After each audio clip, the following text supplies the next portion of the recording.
Sarah Martinez adjusted her worn blazer for the third time as she walked through the gleaming lobby of Techno Dynamics Corporation. The marble floors reflected the harsh fluorescent lights overhead, and every click of her modest heels seemed to echo her growing anxiety. At 32, she had been unemployed for 8 months, watching her savings dwindle while sending out countless resumes that seemed to disappear into digital black holes. The receptionist, a young woman with perfectly styled hair and designer clothes, barely looked up from her computer screen when Sarah announced her appointment. "Take the elevator to the 15th floor," she said dismissively, her tone suggesting Sarah was just another desperate job seeker in a city full of them.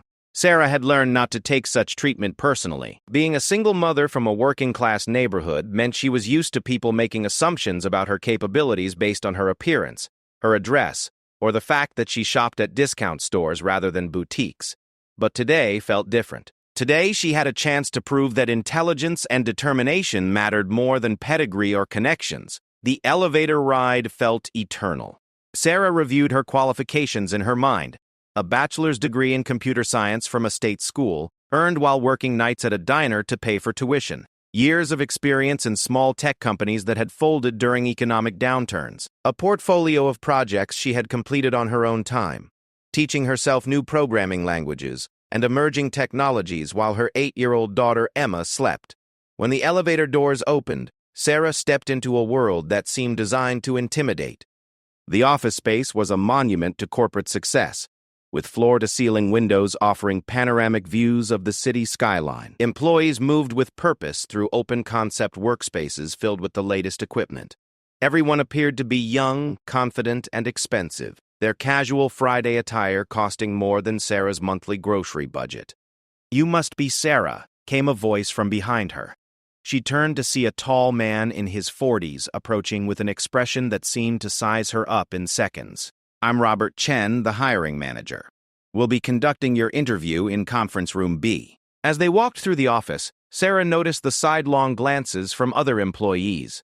Some seemed curious, others indifferent, but a few carried that particular look she knew well, the assumption that she didn't belong in this space of innovation and high-level decision-making.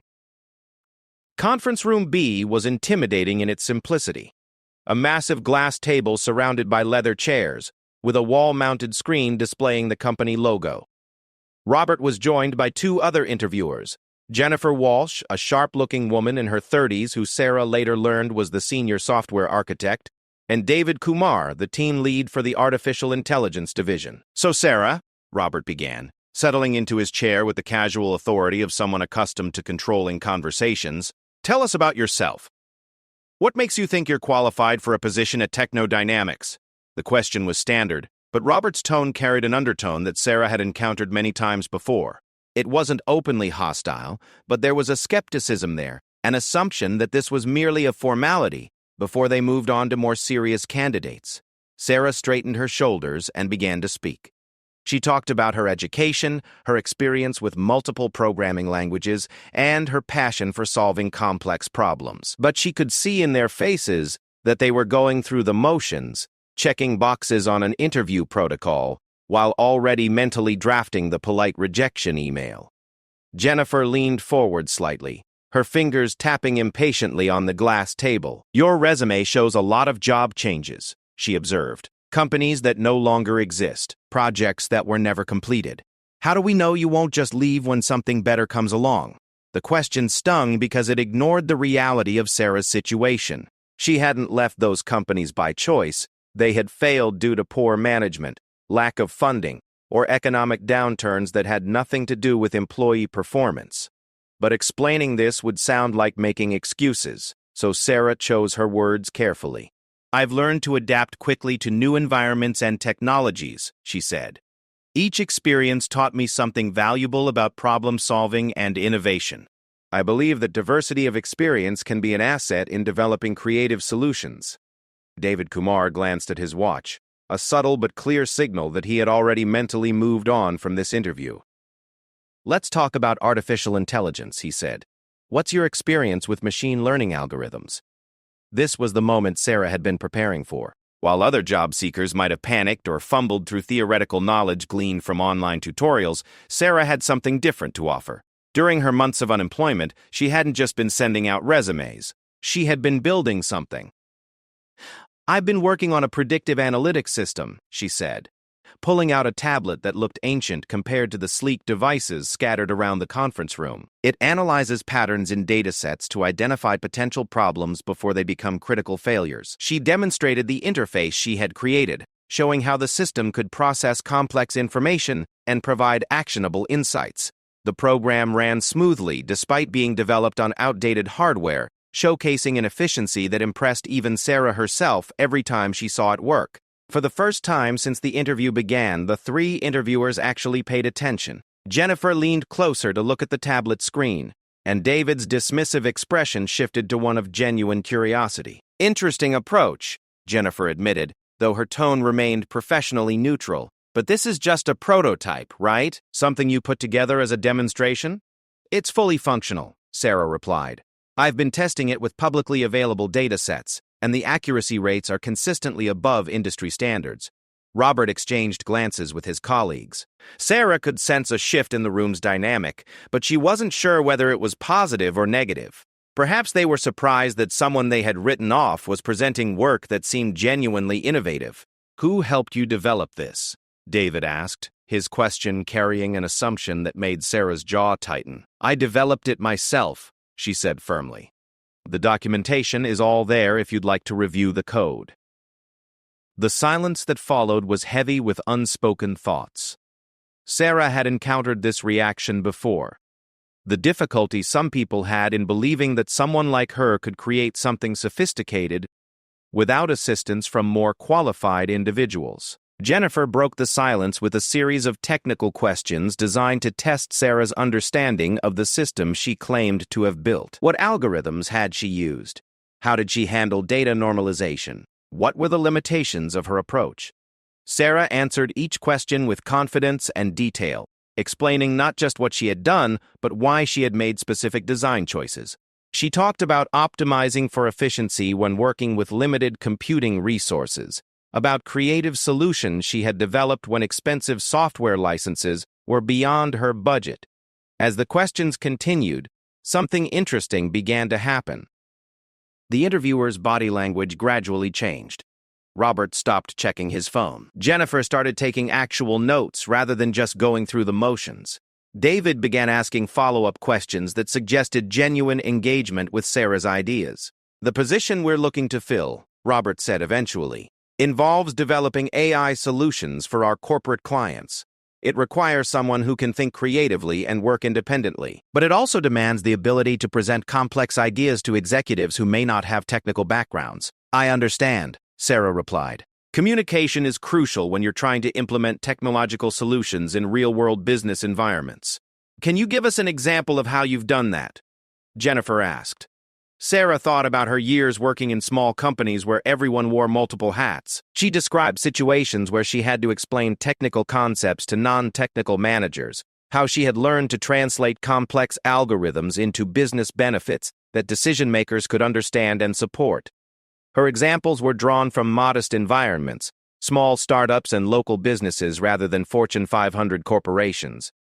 But the skills she described were exactly what the position required: the ability to bridge the gap between technical innovation and practical implementation. As the interview progressed, Sarah began to sense that she had surprised these three people. They had expected someone who might struggle with basic technical questions, someone whose experience with failed companies indicated a lack of real capability. Instead, they had encountered someone who could discuss complex algorithms with authority and demonstrate practical solutions to real problems. But surprises could cut both ways. Sarah was realistic about her chances. She had been through enough interviews to know that impressing the technical staff didn't guarantee success. Company culture, team fit, and countless other subjective factors could override pure competence. When the interview concluded, Robert stood and extended his hand with what seemed like genuine respect rather than mere politeness. "Thank you for your time, Sarah. We'll be making our decision within the next week." As Sarah made her way back through the impressive office space and down to the marble lobby, she reflected on the hour she had just experienced. She had given her best performance, demonstrated her capabilities, and answered every challenge they had presented. Whether it would be enough remained to be seen. The receptionist was still at her post, still projecting the same dismissive energy as when Sarah had arrived. "Have a nice day," she said without looking up from her screen, the phrase delivered with the mechanical politeness of someone who said it dozens of times daily without meaning it. Outside the building, Sarah paused on the sidewalk to collect her thoughts before heading to the parking garage where her aging sedan waited. The afternoon sun was bright, and the city bustled with the energy of people pursuing their ambitions and building their careers. She thought about Emma, who was spending the afternoon with Sarah's neighbor, Mrs. Katsalas Rodriguez. Emma never complained about their modest apartment or the fact that their grocery shopping required careful budgeting. But Sarah knew her daughter deserved more opportunities, better schools, and the security that came with financial stability. This job could change everything. Techno Dynamics was the kind of company that offered real salaries, health benefits, and career advancement opportunities. It was the kind of place where Sarah could build something meaningful, while providing Emma with the foundation she needed for her own future success. But Sarah had learned not to count on anything until it was confirmed. Too many promises had fallen through. Too many opportunities had evaporated at the last minute. Hope was important, but it needed to be balanced with realism. As she drove home through the familiar neighborhoods of her working-class community, Sarah thought about the system she had demonstrated during the interview. It represented hundreds of hours of work, countless late nights spent coding while Emma slept, and a determination to prove that innovation didn't require expensive degrees from prestigious universities. The system was more than just a job application tool. It was proof that intelligence and creativity could flourish anywhere, that complex problems could be solved by anyone willing to put in the effort to understand them deeply. Whether the interviewers at Techno Dynamics would recognize that remained to be seen. But regardless of their decision, Sarah knew she had shown them something real, something valuable, something that challenged their assumptions about who could contribute to their world of high-tech innovation. The next few days would determine whether that would be enough to open doors that had remained closed for too long. For now, Sarah focused on what she could control, continuing to improve her skills, supporting her daughter, and preparing for whatever opportunities might come next. The evening air carried the sounds of children playing in nearby apartments, families gathering for dinner, and the ordinary rhythms of a community where people worked hard for modest rewards. It was the world Sarah knew best, but it didn't have to be the limit of what she could achieve. Tomorrow would bring new challenges and new possibilities. Tonight, she would help Emma with her homework, review her own code one more time, and maintain the quiet determination that had carried her through 8 months of uncertainty. The system she had built would continue running its calculations, analyzing data patterns, and generating insights that could help businesses operate more efficiently. Whether anyone else would see its value remained an open question.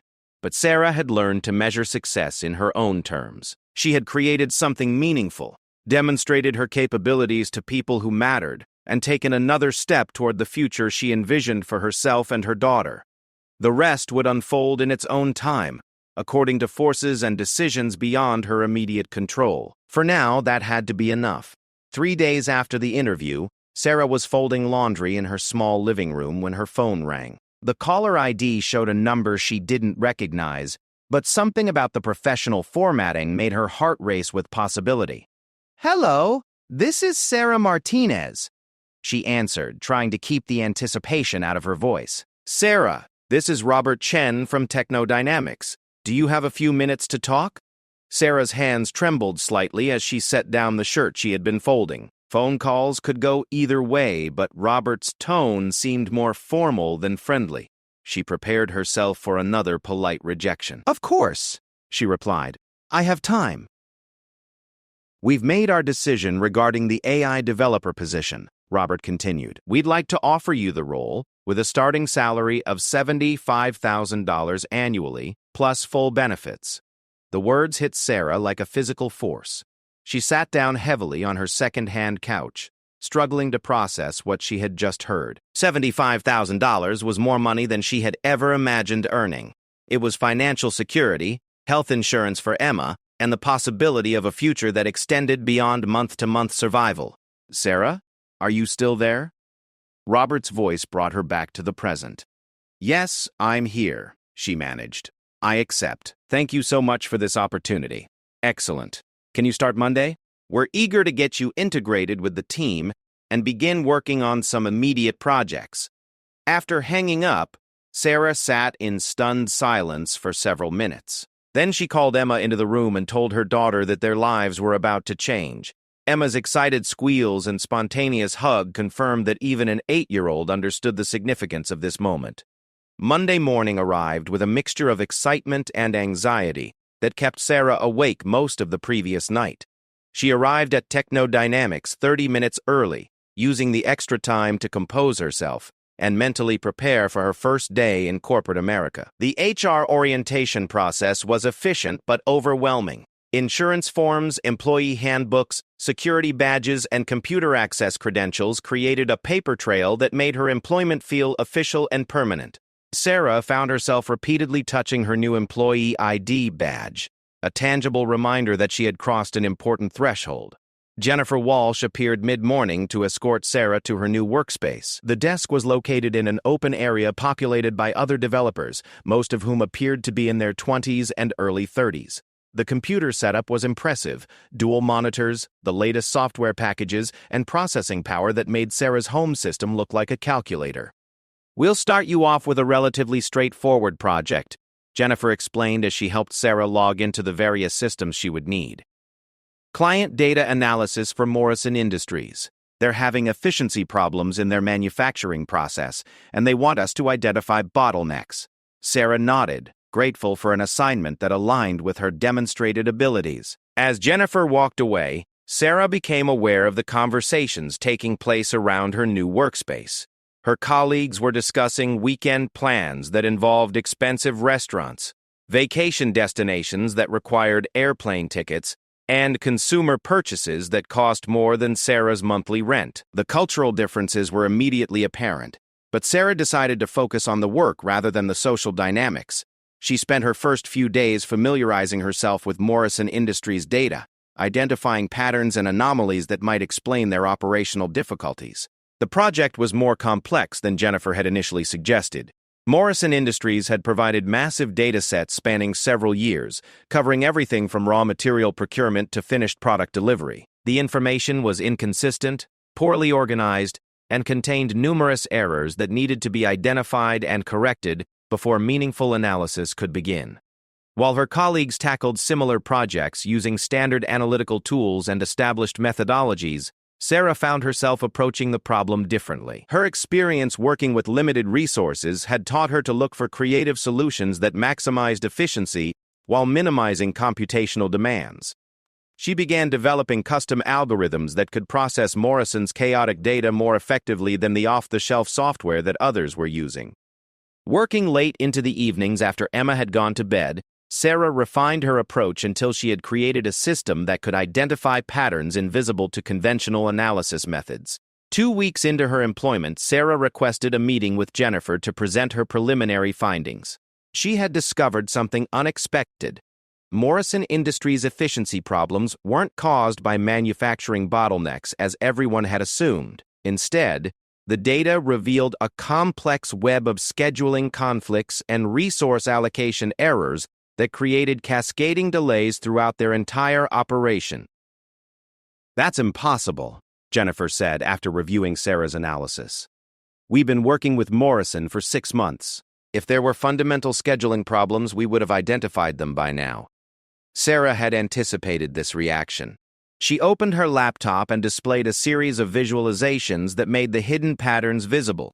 Color-coded timelines showed how seemingly minor scheduling decisions created ripple effects that amplified into major delays weeks later.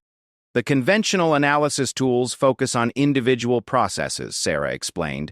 "But manufacturing is a complex system where everything is interconnected. You can't optimize one component without understanding how it affects everything else." Jennifer studied the visualizations with growing interest. Sarah's approach had revealed relationships between seemingly unrelated aspects of Morrison's operation, connections that traditional analytical methods had missed entirely. "How long would it take you to prepare a comprehensive report?" Jennifer asked. I could have something ready by Friday, Sarah replied. Do it, and prepare a presentation for the Morrison executives. If you're right about this, it could save them millions of dollars annually. Sarah spent the rest of the week developing a detailed report that not only identified Morrison's problems, but offered specific solutions for addressing them. She created interactive models that demonstrated how proposed changes would affect overall efficiency, along with conservative estimates of potential cost savings. The presentation was scheduled for the following Tuesday in Morrison Industries conference room. Sarah would be accompanied by Robert Chen and Jennifer Walsh, but she would be the primary presenter, responsible for explaining technical concepts to executives who were more interested in bottom-line results than algorithmic methodology. The night before the presentation, Sarah rehearsed her talking points while Emma did homework at the kitchen table. She had learned to explain complex ideas using simple analogies and concrete examples, skills developed during her years in small companies where technical staff regularly interacted with non-technical decision-makers. Morrison Industries occupied a sprawling industrial complex on the outskirts of the city. The executive conference room was decorated with photographs of manufacturing facilities and awards for operational excellence, creating an atmosphere that emphasized practical results over theoretical innovation. The Morrison team consisted of 5 executives, including CEO William Morrison, a man in his 60s whose family had built the company over 3 generations. Operations Director Linda Foster appeared skeptical from the moment introductions were made, her expression suggesting that she had little confidence in outsider consultants telling her how to run manufacturing processes she had overseen for 15 years. Sarah began her presentation with an overview of Morrison Industries' current performance metrics, establishing baseline measurements that everyone could agree upon. Then she introduced her analytical framework, explaining how complex systems could be understood by examining relationships between individual components. Your scheduling software optimizes each department independently, Sarah explained using a slide that showed Morrison's current workflow. But manufacturing is more like a symphony orchestra. Every musician might play their part perfectly, but if they're not coordinated with each other, the result is chaos. She demonstrated how scheduling conflicts in one department created delays that propagated throughout the entire facility. Small inefficiencies compounded into major bottlenecks, and temporary solutions often made long-term problems worse. CEO Morrison leaned forward in his chair, studying the visualization Sarah had created. Are you saying our efficiency problems aren't caused by equipment failures or worker productivity? Equipment and productivity are factors, Sarah acknowledged, but they're not the primary drivers of your current difficulties. The data shows that optimal scheduling could improve overall efficiency by 37% without any changes to equipment or personnel. Linda Foster's skepticism was evident in her voice. We've been using the same scheduling system for 8 years. If it was causing problems, we would have noticed them. Sarah had prepared for this objection. She displayed a timeline showing how Morrison's problems had developed gradually, so slowly that individual changes were invisible until viewed from a broader perspective. Complex systems can mask problems for years before they become obvious, she explained. By the time symptoms appear, the underlying causes are deeply embedded in operational procedures. The presentation continued for 45 minutes, with Sarah addressing questions and concerns while maintaining focus on practical solutions rather than theoretical concepts. She showed how proposed scheduling changes could be implemented incrementally, allowing Morrison to test improvements without disrupting ongoing operations. When the presentation concluded, CEO Morrison asked Sarah to step outside while the executives discussed her recommendations. 20 minutes later, Robert Chen emerged with an expression that Sarah couldn't interpret. They want to implement your recommendations, he announced, starting with a pilot program in their largest facility. The drive back to Techno Dynamics was quiet, but Sarah could sense a shift in how Robert and Jennifer viewed her contributions to the company. She had demonstrated something that extended beyond basic competence or even exceptional technical skills. She had shown the ability to see patterns that others missed and communicate complex insights to people who needed to make important business decisions. Back at the office, word of the Morrison success began to spread through informal channels. Colleagues who had previously regarded Sarah as just another new hire started paying attention to her work. Some seemed genuinely interested in her analytical methods, while others appeared to be reassessing their initial assumptions about her capabilities. The pilot program at Morrison Industries was scheduled to begin the following month, with Sarah providing ongoing support and monitoring. If successful, it would represent the kind of major client victory that could establish her reputation within Techno Dynamics and the broader industry. But Sarah was already thinking beyond the immediate success. The Morrison project had demonstrated something important about the nature of complex systems and the limitations of conventional analytical approaches. There were probably hundreds of companies struggling with similar problems, unaware that solutions existed if they were willing to look at their operations from different perspectives. During her lunch break, Sarah called Mrs. Rodriguez to check on Emma and share the news about the Morrison project. The elderly woman's enthusiasm reminded Sarah of how far she had traveled from her unemployment 8 weeks earlier. "You see, mija? Mrs. Perez was making very simple," Rodriguez said in her accented English. "I always knew you had something special." Sometimes the world just takes time to notice. That evening, Sarah worked on refining the analytical system she had originally developed during her job search. The Morrison project had given her new ideas about how to identify problems in complex organizations, insights that could be valuable for other clients facing similar challenges. As she coded late into the night, Sarah reflected on the strange trajectory of her career. 6 months earlier, she had been sending out resumes to companies that never responded. Now she was developing solutions for major corporations while building a reputation as someone who could see patterns that others missed. The transformation hadn't happened overnight, and it wasn't complete yet. She was still the new employee, still proving herself in an environment where she remained different from most of her colleagues.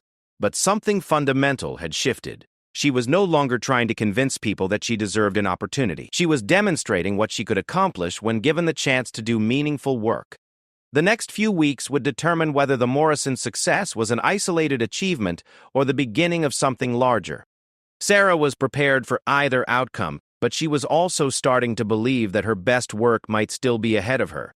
The system continued running its calculations, processing data, and generating insights that could help businesses operate more effectively. But now it wasn't just a demonstration project created by an unemployed job seeker.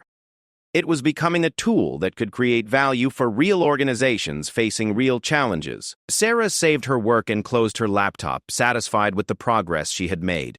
Tomorrow would bring new projects and new opportunities to prove that innovation could come from unexpected sources. The Morrison Industries pilot program exceeded everyone's expectations.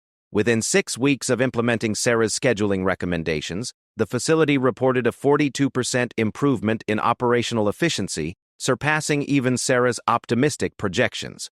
Equipment downtime decreased dramatically, worker productivity increased without additional training or incentives, and quality control metrics improved across all product lines. CEO William Morrison personally called Robert Chen to express his satisfaction with the results. "In 30 years of running this company, I've never seen improvements this significant from a consulting engagement," he said. "We want to expand the program to all our facilities immediately." The success created ripple effects throughout Techno Dynamics. Sarah's desk became a destination for colleagues seeking advice on their own projects. Her analytical methods were studied and adapted by other team members, and Jennifer Walsh began including Sarah in client meetings that were previously reserved for senior staff. But success also brought unexpected challenges.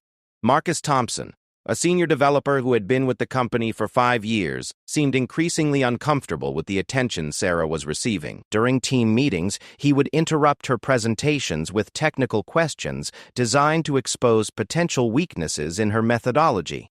"These scheduling algorithms are interesting," Marcus said during one particularly tense meeting, "but how do we know they'll work for companies with different operational structures? Morrison is a traditional manufacturer. Service companies operate completely differently." Sarah had anticipated such challenges and prepared accordingly. She presented case studies showing how similar analytical approaches had been successfully applied across various industries, from healthcare systems to logistics companies. Her research was thorough and her examples were compelling, but Marcus remained unconvinced. The underlying tension became more apparent when Sarah was invited to present her work at the Regional Technology Innovation Conference, a prestigious event that attracted executives and technical leaders from across the industry. The invitation came directly from the conference organizers, who had heard about the Morrison success through professional networks. Jennifer Walsh seemed genuinely pleased about Sarah's recognition. "This is exactly the kind of visibility that benefits the entire company," she said. "Make sure to emphasize Techno Dynamics' role in developing these solutions." But Marcus had a different perspective, which he shared with several colleagues in conversations he assumed would remain private. "She's been here for 3 months," he complained to David Kumar during a coffee break that Sarah accidentally overheard. "We've been building this company's reputation for years, and now she's getting invited to major conferences? Something doesn't add up." Sarah chose not to confront Marcus directly about his comments, but the conversation clarified something important about her situation. Her rapid success had disrupted established hierarchies and challenged assumptions about how recognition should be distributed within the organization. Some people were genuinely supportive, others were professionally jealous, and a few seemed to question whether her achievements were legitimate. The conference presentation became a crucial test of Sarah's standing within both Techno Dynamics and the broader technology community. She spent weeks preparing a comprehensive overview of her analytical methodology, using the Morrison case as a primary example, while demonstrating broader applications for complex systems analysis. The conference was held at a downtown convention center, attracting over 800 attendees, representing major corporations, technology companies, and academic institutions. SASAS was scheduled for prime time on the second day, competing with presentations by recognized experts in artificial intelligence and data analytics. Standing backstage before her presentation, Sarah felt the familiar mixture of anxiety and determination that had accompanied every major challenge in her career. She thought about the journey that had brought her to this moment. The months of unemployment, the skeptical interviews, the gradual process of proving her capabilities to colleagues who had initially underestimated her potential. The auditorium was nearly full when Sarah walked onto the stage. She scanned the audience and saw familiar faces from Techno Dynamics, including Robert Chen and Jennifer Walsh in the front row. Marcus Thompson was notably absent, though David Kumar had come to observe the presentation. Sarah began by acknowledging the complexity of modern business operations and the limitations of traditional analytical approaches. She explained how conventional methods often focused on optimizing individual components while ignoring the interactions that determined overall system performance. "Efficiency isn't just about making individual processes faster," she said, using slides that illustrated her key concepts. "It's about understanding how those processes work together to create value. Sometimes the best solution requires slowing down one component to improve the entire system's performance." She walked through the Morrison case study in detail, showing how her analysis had identified problems that had been invisible to conventional assessment methods. The audience was attentive, asking technical questions that demonstrated genuine engagement with her ideas, rather than skeptical challenges designed to expose weaknesses. The most significant moment came during the question and answer session, when Dr. Patricia Williams from the university's computer science department stood to address Sarah directly. "Your methodology represents a significant advancement in systems analysis," Dr. Williams said. "Have you considered the theoretical implications of your approach for other complex systems such as urban planning or healthcare delivery?" The question opened a discussion that extended beyond the original scope of Sarah's presentation. She found herself explaining how the principles underlying her work could be applied to virtually any system where multiple components interacted in complex ways. Traffic patterns, hospital operations, educational institutions, and supply chains could all benefit from similar analytical approaches. When the session concluded, Sarah was surrounded by attendees who wanted to continue the conversation.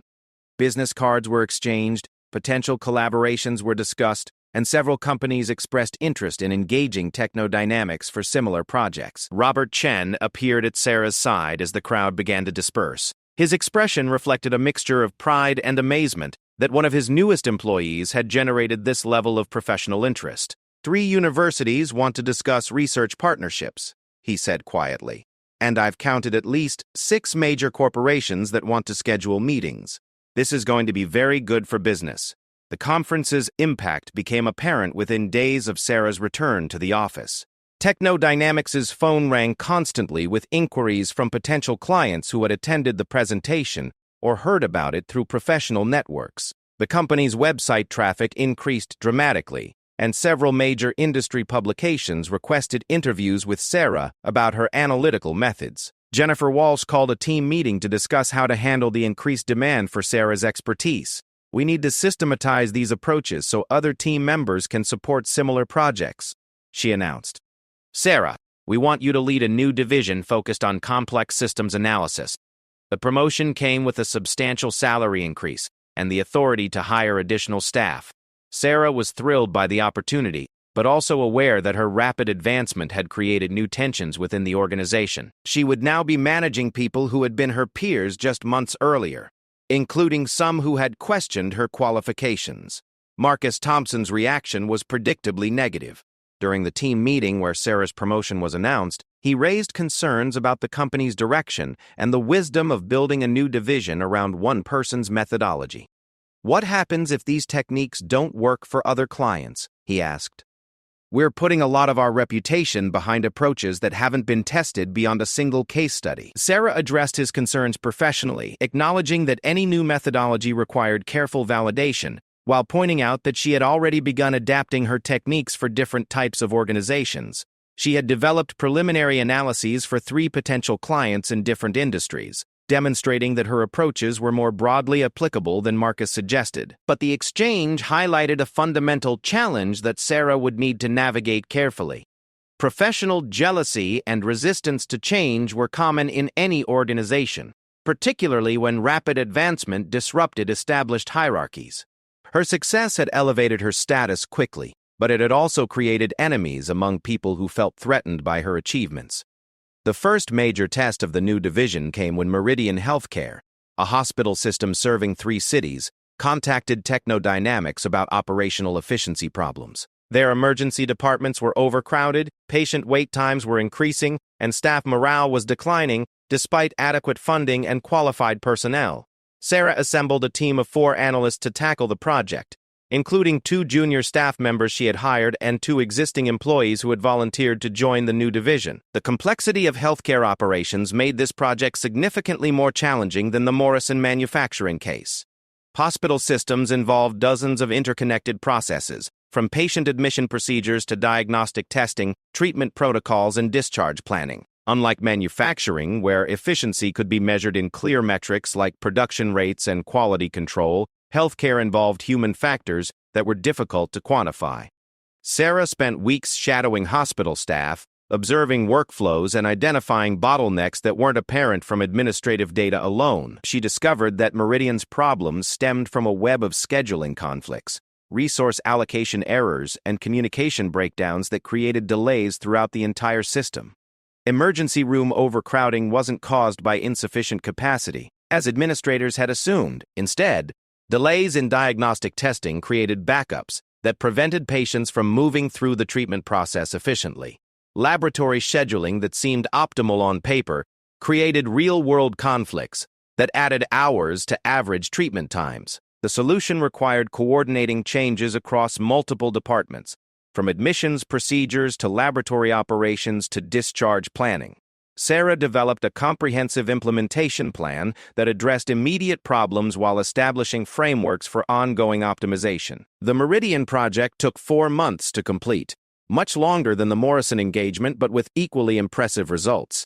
Patient wait times decreased by 38%, staff satisfaction surveys showed significant improvement, and the hospital system saved over $2 million annually in operational costs. More importantly, the Meridian success demonstrated that Sarah's methods were applicable beyond manufacturing environments. Healthcare, with its complex human factors and regulatory constraints, represented a much more challenging test of systems analysis techniques. The achievement generated additional recognition for both Sarah and Techno Dynamics. Healthcare industry publications featured articles about the Meridian project, and several medical conferences invited Sarah to present her findings. The company's reputation as an innovator in complex systems analysis became firmly established, but professional success came with personal costs that Sarah was only beginning to understand. The demanding schedule required for major consulting projects left less time for Emma, who was now spending more evenings with Mrs. Rodriguez while Sarah worked late. The financial benefits were transforming their lives, but Sarah worried about the emotional trade-offs involved in career advancement. She was also becoming aware of the isolated nature of her position within Techno Dynamics. Her rapid rise had created distance between herself and colleagues who had previously been peers. Some people seemed intimidated by her success. Others appeared resentful, and a few maintained professional relationships that felt increasingly artificial. Sarah began to understand that exceptional achievement often came with unexpected consequences. Recognition and financial rewards were gratifying, but they also created new responsibilities and pressures that weren't always comfortable. During quiet moments in her office, Sarah sometimes reflected on the journey that had brought her to this point. Less than a year earlier, she had been unemployed and desperate, sending out resumes that seemed to disappear into digital voids. Now she was leading a division at a major consulting firm, speaking at prestigious conferences, and working on projects that affected thousands of people. The transformation was remarkable, but it was also incomplete. Sarah sensed that her current success was just the beginning of something larger, though she wasn't yet sure what that might involve. The analytical methods she had developed were proving valuable across different industries, suggesting applications she hadn't yet fully explored. The system she had originally created during her job search had evolved into something more sophisticated and powerful than she had initially imagined. What had started as a demonstration project was becoming a framework for understanding and optimizing complex organizations in ways that conventional approaches couldn't achieve. Sarah saved her work and prepared to leave the office, knowing that tomorrow would bring new challenges and opportunities. The evening traffic moved slowly through the city streets, giving her time to think about the balance between professional achievement and personal satisfaction. Emma was waiting at home with homework questions and stories about her school day. These moments of ordinary family life remained the most important part of Sarah's world, regardless of whatever professional recognition she might achieve.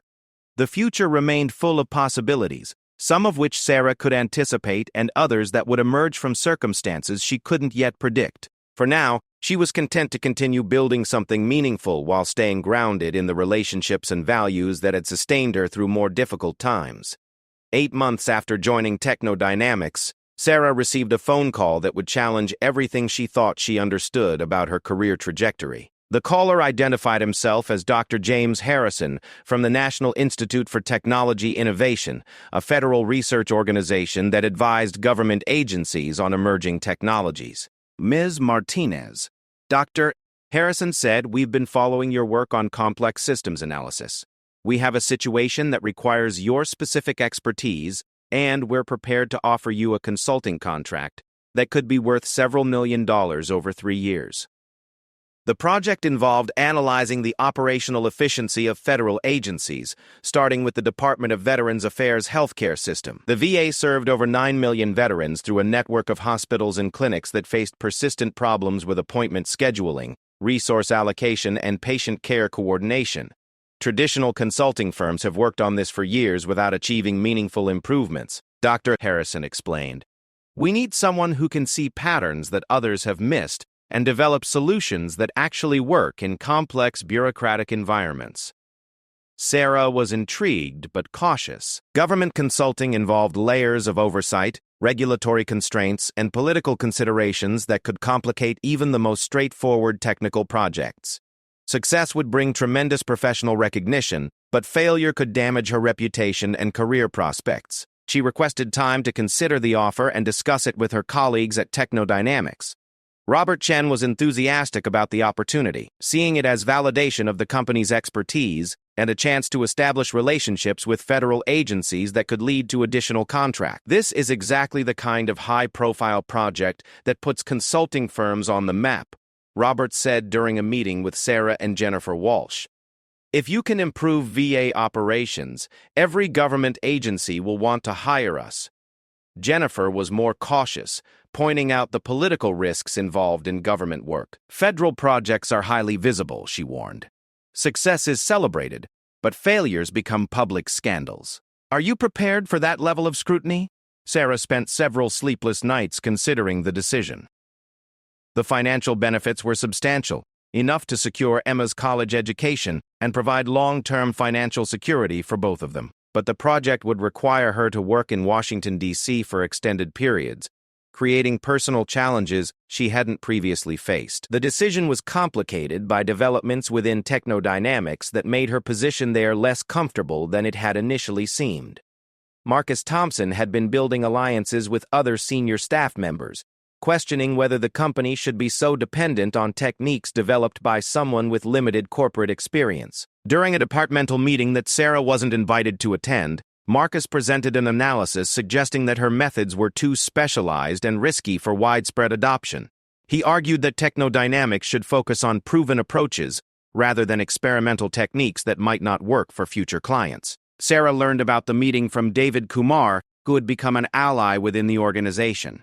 "Marcus is trying to undermine your position," David warned. "He's arguing that your success has been based on lucky guesses rather than solid methodology." The political dynamics within Technodynamics were becoming increasingly problematic, creating an environment where Sarah's achievements were questioned rather than celebrated. The federal consulting opportunity offered a chance to work independently while demonstrating the broader applicability of her analytical approaches.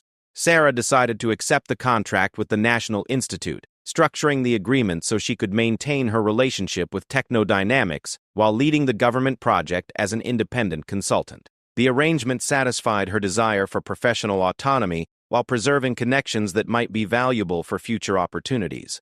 The VA project began with a 6-week assessment period, during which Sarah would analyze current operations and develop preliminary recommendations. She assembled a team of 5 analysts, including 2 former colleagues from Technodynamics who were willing to join the federal project. Working within the VA system was unlike anything Sarah had previously experienced. Federal healthcare operations involved layers of bureaucracy, regulatory requirements, and political oversight that made the Morrison and Meridian projects seem simple by comparison. Veterans Affairs hospitals served patient populations with complex medical needs, often involving multiple chronic conditions, mental health challenges, and service-connected disabilities that required specialized treatment approaches. The administrative systems had been developed over decades, creating processes that were deeply embedded in organizational culture. Sarah spent her first month observing operations at 3 different VA facilities, shadowing administrators, medical staff, and support personnel to understand how the system actually functioned beyond what organizational charts and policy manuals suggested. She discovered that the VA's problems weren't fundamentally different from those she had identified at Morrison Industries and Meridian Healthcare. Scheduling conflicts, resource allocation errors, and communication breakdowns created delays and inefficiencies that affected patient care and staff morale. But the scale and complexity of the VA system made solutions much more challenging to develop and implement. Changes that might improve operations at one facility could create problems at another, and modifications to administrative procedures required approval from multiple oversight agencies.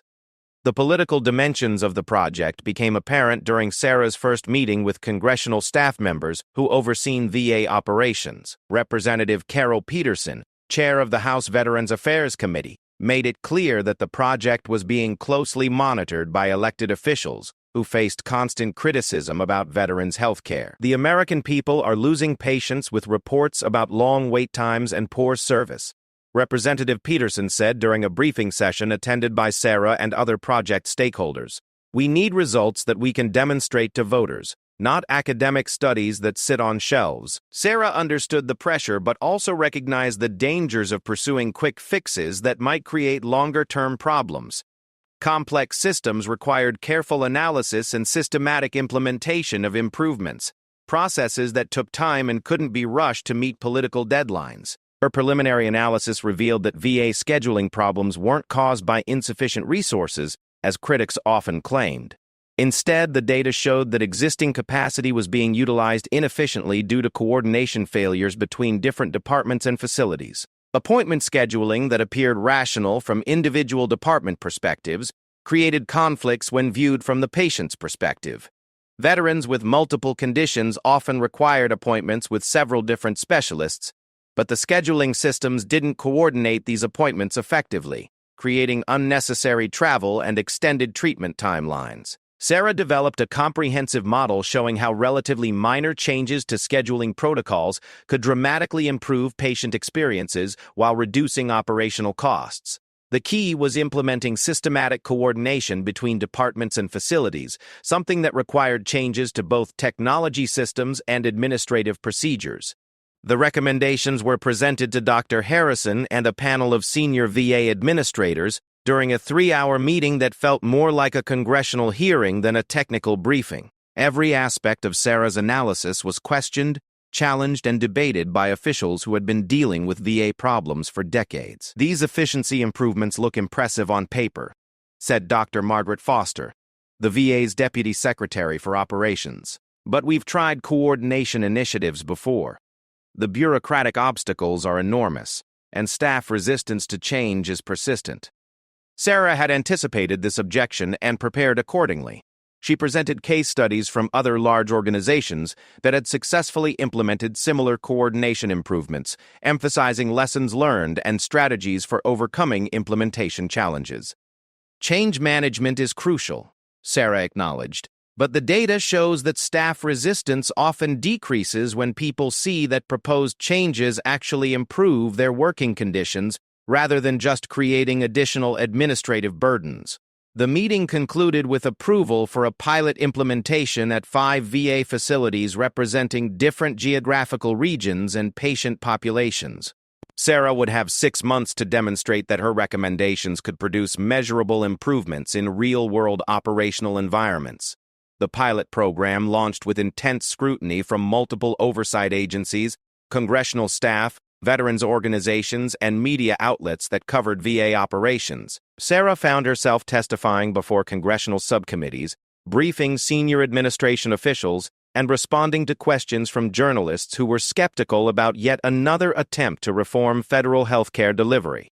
The pressure was unlike anything Sarah had experienced during her corporate consulting work.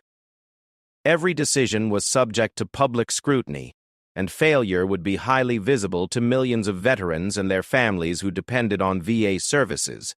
But the pilot implementation proceeded smoothly, largely because Sarah had learned to involve frontline staff in developing and refining operational improvements. Rather than imposing changes from above, she worked with nurses, doctors, administrators, and support personnel to identify practical solutions that addressed real problems they faced daily. The results exceeded even Sarah's optimistic projections. Patient wait times decreased by an average of 43% across all 5 pilot facilities. Staff satisfaction surveys showed significant improvements, and patient feedback indicated higher levels of satisfaction with care coordination and communication. More importantly, the operational improvements were sustained over time rather than disappearing when initial enthusiasm faded. The systematic changes Sarah had implemented became embedded in daily routines, creating lasting improvements rather than temporary fixes. The success generated national attention that transformed Sarah's professional reputation from respected consultant to recognized expert in large-scale systems optimization. The Washington Post featured a front-page story about the VA project, and Sarah was invited to testify before Congress about federal healthcare reform. During her congressional testimony, Sarah emphasized that effective systems analysis required understanding organizations as complex, adaptive systems rather than mechanical processes that could be optimized through simple modifications. "Every organization is unique," she told the congressional committee, "but the principles of systems thinking can be applied across different contexts to identify improvement opportunities that conventional approaches miss." The success of the VA pilot program led to expansion throughout the entire veterans' healthcare system, a rollout that would take 2 years to complete and represent one of the largest operational improvements in federal government history. But personal costs continued to accumulate alongside professional achievements. The demanding travel schedule required by the federal project meant that Sarah was frequently away from home, leaving Emma with Mrs. Rodriguez for extended periods. Emma, now 9 years old, was beginning to understand that her mother's success came with trade-offs that affected their family life. She was proud of Sarah's achievements but also missed the closer relationship they had maintained when Sarah worked locally. The situation came to a head during Emma's school science fair, an event Sarah had to miss because of a crucial meeting with congressional staff in Washington. When Sarah returned home 2 days later, she found Emma withdrawn and uncommunicative, hurt by another broken promise about time they would spend together. "I know your work is important," Emma said during a difficult conversation that evening. "But I miss when you used to help me with homework every night." Sarah realized that her rapid career advancement had created a success trap she hadn't anticipated. Professional achievements that had initially been motivated by the desire to provide Emma with better opportunities were now interfering with their relationship in ways that money couldn't fix. She began to reconsider her priorities and explore ways to maintain professional momentum while preserving the family connections that mattered most. The challenge was finding balance in a career that seemed to demand total commitment in exchange for recognition and financial rewards. The federal project was approaching a critical juncture that would determine whether her methods could be scaled to address systemic problems affecting millions of people. Success would establish her as one of the nation's leading experts in organizational optimization, but it would also create expectations and demands that might be incompatible with the life she wanted to build with Emma. Sarah faced decisions about her future that would define not just her career, but the kind of person she wanted to become. Professional success was important, but it needed to be balanced against personal values that couldn't be measured in terms of consulting fees or public recognition. The system she had originally developed as a job-seeking tool had evolved into something that could transform large organizations and improve millions of people's lives. But the question remained whether she could harness that capability in ways that enhanced rather than compromised her own life and the relationships that mattered most. The turning point came during Emma's 10th birthday party, an event Sarah almost missed because of a crisis meeting about the VA project implementation. She arrived home just as the cake was being served, still wearing her business suit and carrying a briefcase full of urgent documents that required her attention. Emma's face lit up when Sarah walked through the door, but the moment was bittersweet. Sarah realized that her daughter had grown accustomed to uncertainty about whether her mother would be present for important occasions. The successful career that was supposed to provide security and opportunities for Emma was instead creating distance between them. That evening, after the guests had gone home and Emma had fallen asleep surrounded by birthday presents, Sarah sat alone in her kitchen and took inventory of her life. The financial transformation had been remarkable. They now lived in a larger apartment in a better neighborhood. Emma attended a private school with excellent academic programs, and Sarah's bank account contained more money than she had ever imagined possessing. But success had come with costs she hadn't anticipated. The demanding travel schedule required by federal consulting meant she was absent from home 3 or 4 days each week. Emma's relationship with Mrs. Rodriguez had deepened out of necessity, and sometimes Sarah felt like a visiting relative in her own daughter's life. Professional recognition had also created isolation in unexpected ways. Sarah's rapid rise from unemployment to national prominence had generated resentment among some colleagues and made social relationships more complicated. People seemed to interact with her title and reputation rather than with her as a person, creating connections that felt artificial and transactional. The next morning, Sarah made a decision that surprised everyone who knew her professional ambitions. She called Dr. Catherine Harrison and requested a meeting to discuss restructuring her role in the VA project. Proposing to transition from hands-on implementation to strategic oversight that would require less travel and allow her to work primarily from her home city. "That's a significant step back from your current responsibilities, Dr. Purchase," Harrison warned during their conversation. "Are you sure you want to limit your involvement just when the project is achieving national recognition?" Sarah had spent weeks preparing for this conversation and was confident in her decision. "I want to remain involved in the strategic direction," she explained, "but I need to balance my professional commitments with personal responsibilities that are equally important." The restructuring negotiation took several weeks to finalize, but the outcome allowed Sarah to maintain her consulting relationship with the federal government while reducing travel to 1 or 2 days per month. She would continue to oversee the VA implementation and provide strategic guidance for other government optimization projects, but the day-to-day management would be handled by team members she had trained. The arrangement represented a conscious choice to prioritize long-term sustainability over short-term career advancement. a decision that some professional colleagues questioned, but that felt right to Sarah given her broader life goals. With more time at home, Sarah began to explore opportunities for applying her analytical methods in ways that didn't require extensive travel or government security clearances. She discovered that many local organizations faced complex operational challenges that could benefit from systems analysis approaches. Emma's school district was struggling with budget constraints that forced difficult decisions about program cuts and staff reductions. Sarah volunteered to analyze their operations pro bono, discovering inefficiencies in administrative processes that were consuming resources that could be redirected to educational programs. Her analysis revealed that the district's problems weren't fundamentally caused by insufficient funding, as administrators had assumed. Instead, overlapping administrative functions, redundant reporting requirements, and poor coordination between departments were creating waste that eliminated the equivalent of 20 full-time teaching positions. The school district implementation became a model for how systems analysis could address public sector challenges without the political complications of federal consulting. Sarah worked directly with teachers, principals, and district staff to develop solutions that improved educational outcomes while reducing operational costs. The success generated interest from other school districts, municipal governments, and nonprofit organizations that faced similar resource constraints.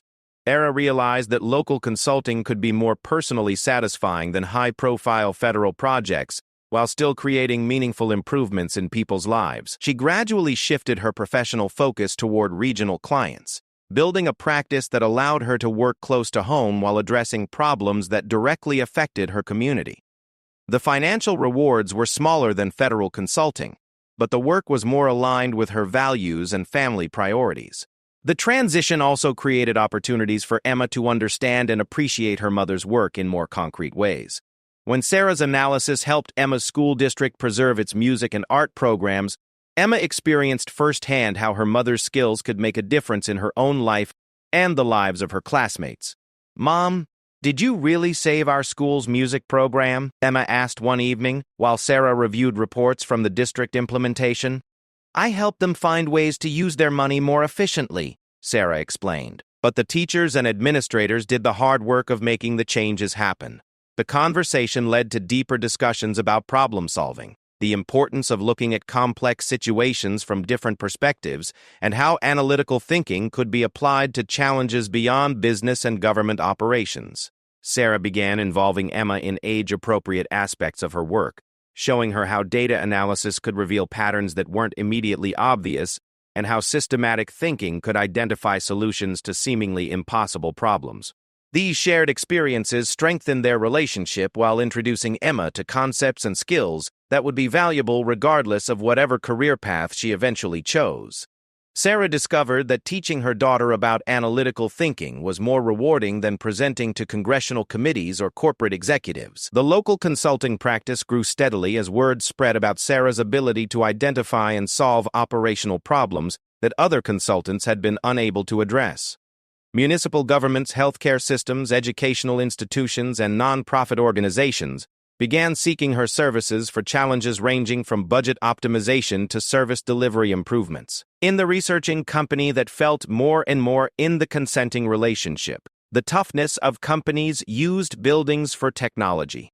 They were too in no ways for practical results, but felt more and more than no in theoretical innovation. The in theoretical innovation the book is passing to the next century. The analytical system she had originally developed during her job search had evolved into a comprehensive methodology for understanding and improving complex organizations. But rather than trying to scale it into a massive consulting empire, Sarah chose to apply it thoughtfully to projects where she could make meaningful differences, while maintaining balance between professional and personal commitments. 3 years after leaving unemployment behind, Sarah reflected on the journey that had transformed her life in ways she couldn't have predicted. The financial security she had achieved allowed Emma to attend excellent schools and pursue opportunities that wouldn't have been available otherwise. But more importantly, Sarah had demonstrated to herself and her daughter that intelligence, persistence, and creativity could overcome barriers that seemed insurmountable. The skepticism Sarah had encountered during her initial job interviews now seemed like artifacts from a different era. Nobody questioned her qualifications anymore, and her phone rang regularly with consulting opportunities that she could evaluate based on their merit rather than her desperation for income. Marcus Thompson had eventually left Techno Dynamics to join a competitor, unable to accept that his assumptions about Sarah's capabilities had been fundamentally wrong. Other colleagues had learned to respect her expertise and seek her guidance on complex projects. But the most significant change was in Sarah's understanding of what constituted meaningful success. Professional recognition and financial rewards were gratifying, but they weren't sustainable sources of satisfaction without connections to deeper purposes and values. Emma was thriving academically and socially, confident in her mother's love and support while proud of Sarah's professional achievements. The balance between work and family remained a daily challenge, but it was a challenge that Sarah now felt capable of managing effectively. The system continued processing data and generating insights that helped organizations operate more efficiently and serve their communities more effectively. But Sarah had learned that the most important systems were the relationships and values that sustained her through both successes and setbacks. During quiet evening moments when Emma was completing homework assignments and Sarah was reviewing consulting proposals, she sometimes thought about the woman who had walked nervously through Techno Dynamics' marble lobby 2 years earlier. That person had been seeking employment and financial security, goals that seemed almost impossibly ambitious given her circumstances. The transformation that followed had exceeded her wildest expectations, but it had also taught her lessons about the complexity of success and the importance of defining achievement in personal rather than external terms. Recognition from prestigious conferences and contracts with federal agencies were meaningful accomplishments, but they weren't more important than Emma's trust or the satisfaction of solving problems that improved people's daily lives. Sarah's story had become proof that assumptions about who could contribute to innovation and leadership were often wrong. Intelligence and creativity existed in unexpected places, and given opportunities to demonstrate their capabilities, people could achieve remarkable things.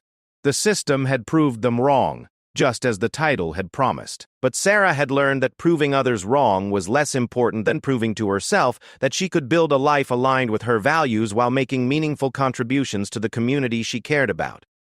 The future remained full of possibilities, some of which would emerge from choices Sarah would make, and others that would develop from circumstances she couldn't yet anticipate. For now, she was content to continue building something sustainable and worthwhile, one project at a time, one day at a time. Emma looked up from her homework with a question about fractions, and Sarah set aside her consulting reports to help her daughter understand mathematical concepts that would serve as building blocks for whatever analytical challenges Emma might choose to pursue in her own future. The evening routine continued with the comfortable rhythms of family life that provided meaning and stability regardless of whatever professional recognition Sarah might achieve. These were the moments that mattered most, the foundation upon which everything else was built. The system kept running its calculations, but Sarah had learned that the most important outcomes couldn't be measured in efficiency percentages or cost savings. They had to be evaluated in terms of relationships preserved, values maintained, and opportunities created for the next generation to build something even better. Outside, the city lights twinkled with the energy of millions of people pursuing their own dreams and challenges. Sarah's journey from unemployment to national recognition was just one story among many, but it was a story that demonstrated the power of persistence, intelligence, and the courage to challenge assumptions about what was possible. The woman they had underestimated had proved them wrong, but more importantly, she had proved to herself that success could be achieved without sacrificing the things that mattered most. The system had revealed her capabilities. But Sarah had learned to define her achievements in her own terms, creating a life that honored both her professional ambitions and her personal values.